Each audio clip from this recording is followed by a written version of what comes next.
I'm glad they came to a decision like that. So now we can readjust our schedule, readjust our training, and prepare for next year.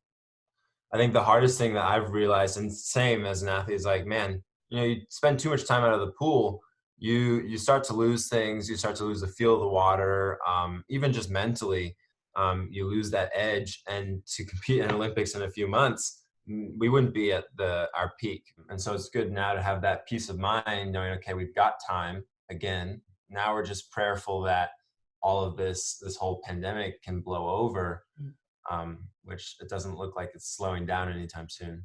We all understand the circumstances. It's hard to describe how I feel. Karate is the first time being in the Olympics, so you can imagine the excitement and all the things that I was looking forward to.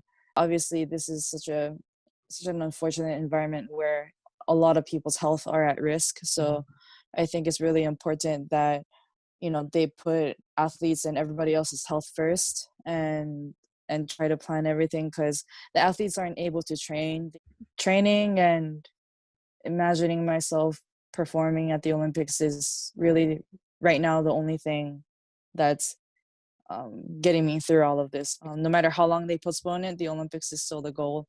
I feel lucky that I can still go out for a run. Like, all I need is a pair of shoes, and I can go run anywhere.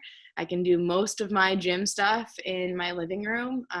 We do some like real lifts, like Olympic lifting and stuff, and we can't do that right now. But, for the most part, I just feel lucky that I can go for my runs and like do most of my training, and try and just avoid, getting sick as much as possible.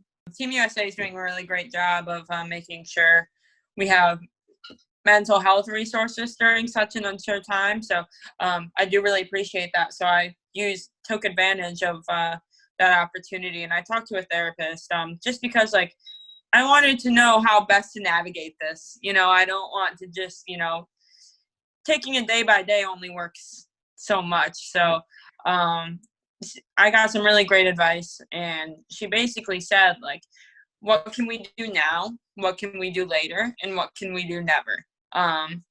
As far as control. So only focus on what you can do right now, right? So for me, I can train right now. I can, focus and do well in school right now. I can play with my dog and enjoy, hanging out outside right now.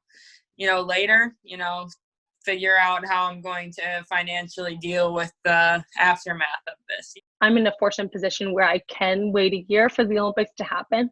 So I do have that flexibility, and I've planned for that in my life to be competing next year. I feel for a lot of athletes who this was going to be their last go. And many of the athletics contracts are based around Olympic years and World Championships years. So if you're an already accomplished athlete who is a global medalist, you're probably fine. But there's a lot of athletes who are at my level who are trying to make a large breakthrough, who really need those Olympic years to kind of get you those faster times, get you those better appearances.